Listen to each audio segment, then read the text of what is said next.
Hello everyone, my name is Promise Odera.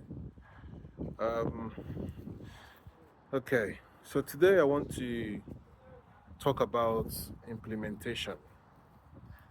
Implementation of policies, implementation of laws. It's one big place that we are missing it. We are missing it big time. And it's quite annoying and shameful at the same time that the agencies, in fact, the government parastatals that we have in Nigeria is a lot, a lot. A lot of people are, chopping the government money, enjoying the government largesse with little or nothing. Our civil service is not accountable. Um, I don't even know if we have oversight functions. It's not, when we talk about civil service, it's not just local government and teachers or whatnot. We need all these parastatals. One of them was the one VDM called out the other time when we had some girls abroad. We saw somebody like Alan Onyema the other time using his flight or his planes to go and ferry people out of some of the countries that are in war times.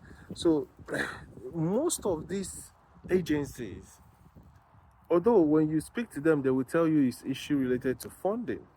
But it's the lackadaisical attitude of not taking anything about Nigeria serious that you see from top to bottom.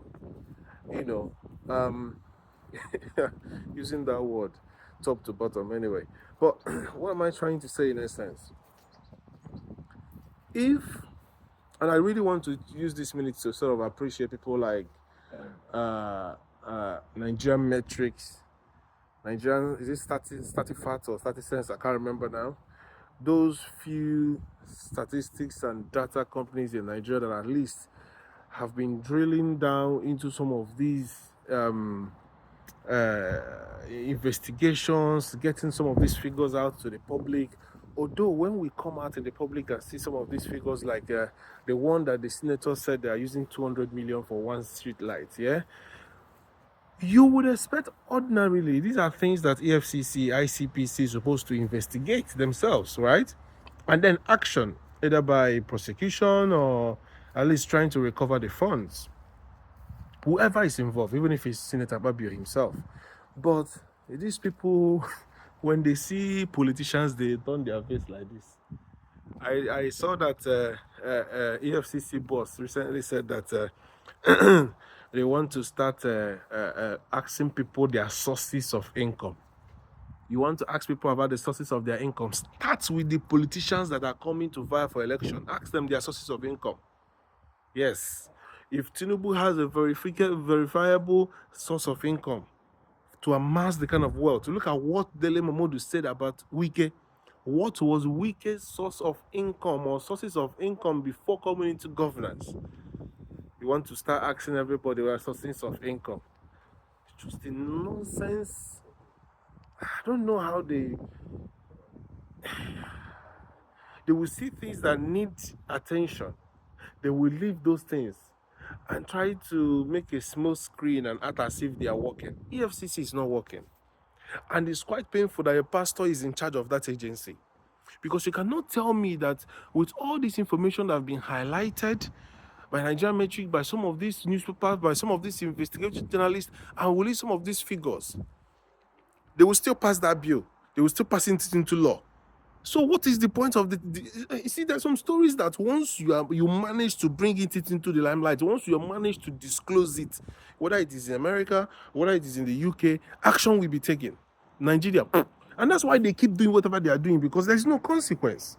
Even if you tell the whole people that Wike apportioned is it thousands of hectares of plots to his son in Abuja, nothing happens.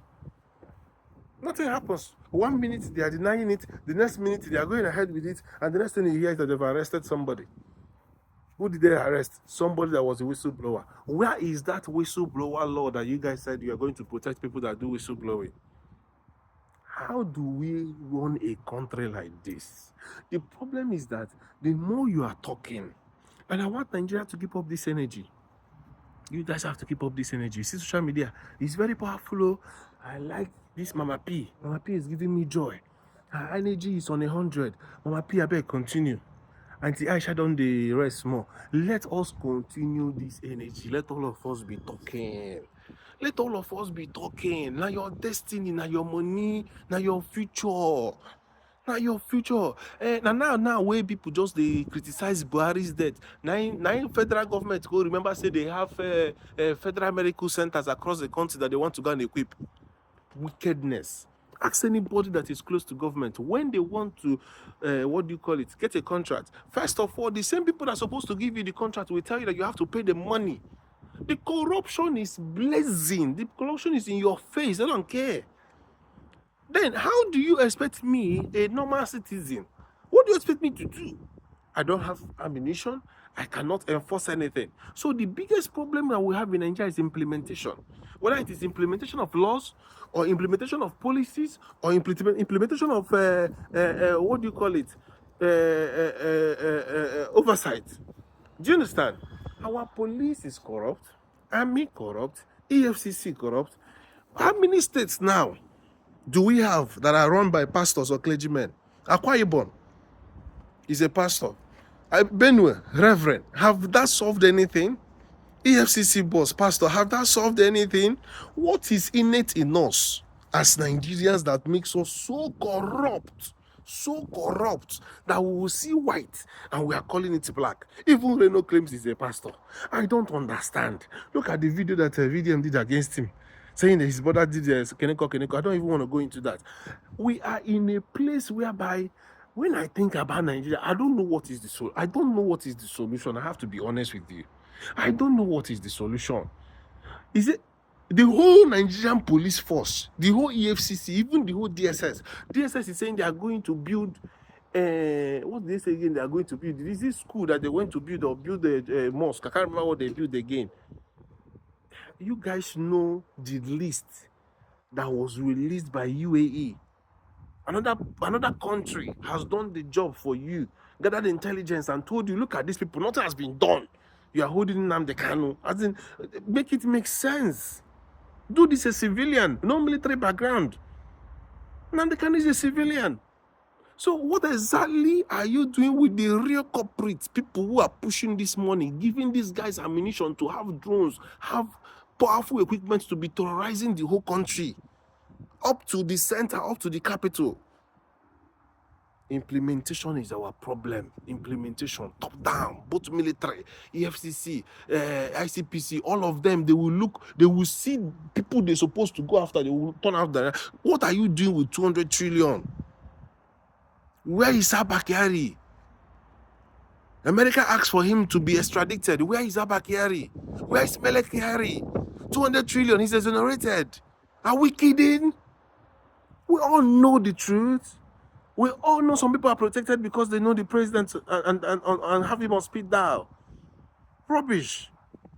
Complete rubbish country. Stupid people.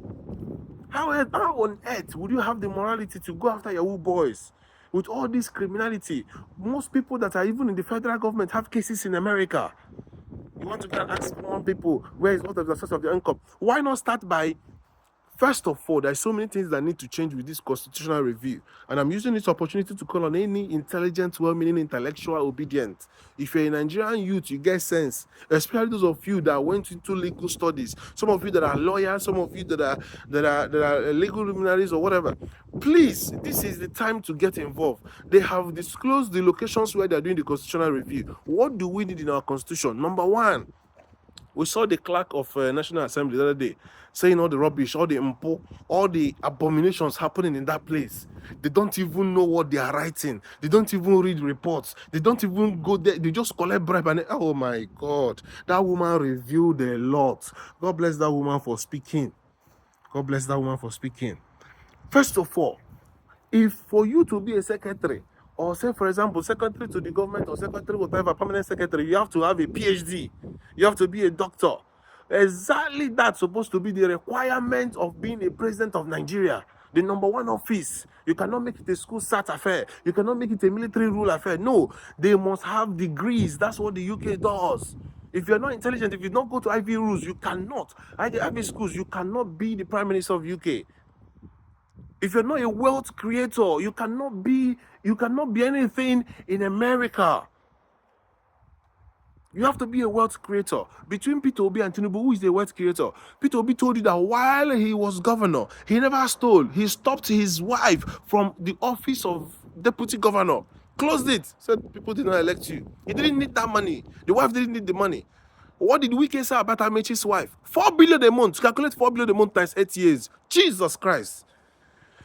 Nigeria can be so infuriating. Whenever you start speaking about Nigeria, you start getting angry unnecessarily.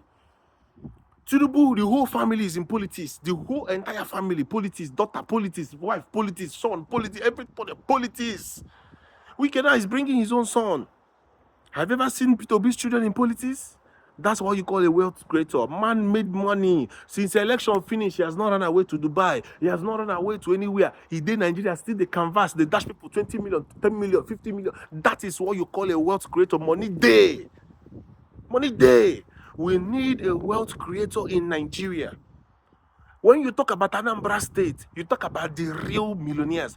I'm giving you statistics that was done by Americans, not biased Nigerians or whatever. The highest number of millionaires per square meter in the whole of Africa is in Anambra State. That is a state that was governed by somebody who had foresight. Somebody who told you that while he was a student in UNN, he already built the first head office of a branch or of a bank. Wike was talking about drove Benz in secondary school, in university. Do you know what Peter Obi drove? He did not, reference that to say he was his dad. No, he said he bought Volkswagen first year. Is it Mercedes second year or so?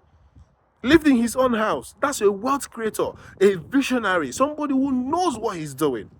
And he has said it countless of time. He said he will turn Nigeria around in 2 years. Somebody who has foresight. Every time you see Daniel Boala, you see all these spokespeople for APC. They are trying to find out to this idea. They are trying to tell us what you will do. I'll give us a solution. Why do you want him to do it for you? You're looking for Expo. You have the mandate, or I can do the work.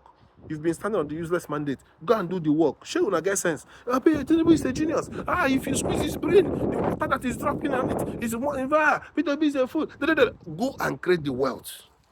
And now I still have the highest number. If you speak to Innocent will tell you that Peter B was instrumental in his company. Go and find out, read the books, go to all those schools that Peter B went to, gather the knowledge and know how to create wealth. Peter B told you that he went to over 33 countries, studied them, and has the solution of Nigeria in his palm. You must give the man a chance, or Nigeria will keep suffering. Do you understand? So let us find a way to fix our institutions. Our police are corrupt. They will see what is evil. They will be protecting evil because they are getting their own courts. Military, the same thing. How many soldiers have tried to speak up and they get punished, they get excommunicated, or they get thrown off out of the military? We are not ready. From top to down, everybody is corrupt. We're not ready to fix that country. All these things we are doing, we are just doing it for the sake of posterity, to say we added our voice. Otherwise, these people are just criminals, just waiting for their own turn to continue the routine. Implementation. How many presidents have we have that died abroad? Abroad. How many presidents have we had that died abroad? It's now a norm. It's now normal. Our sitting president still flies to France to go and get any paracetamol he wants. Do you guys understand that Reno will come out and say, oh, the presidency is scared of military, and that's why he's going about with ambulance? Do you understand the height of that statement? And then he's saying in the same interview that P2B is the marketing Nigeria to investors. He doesn't know he's the one saying the most crucial, the most devastating statement. How can you say that you are using ambulance to follow your president around because you don't trust your military? That's a vote of no confidence in your military. That's a vote of no confidence that the military have on the civilian. Everywhere that is cool is because somebody is not performing. If you are doing very well, everybody will be happy with you. Everybody will support you. Everybody will speak good of you. So I'm saying this to say, what is EFCC doing to all the, padding of budget that the senators are doing? What is EFCC job? It was set up by the president to checkmate everybody, not just Yahoo boys. Thank you.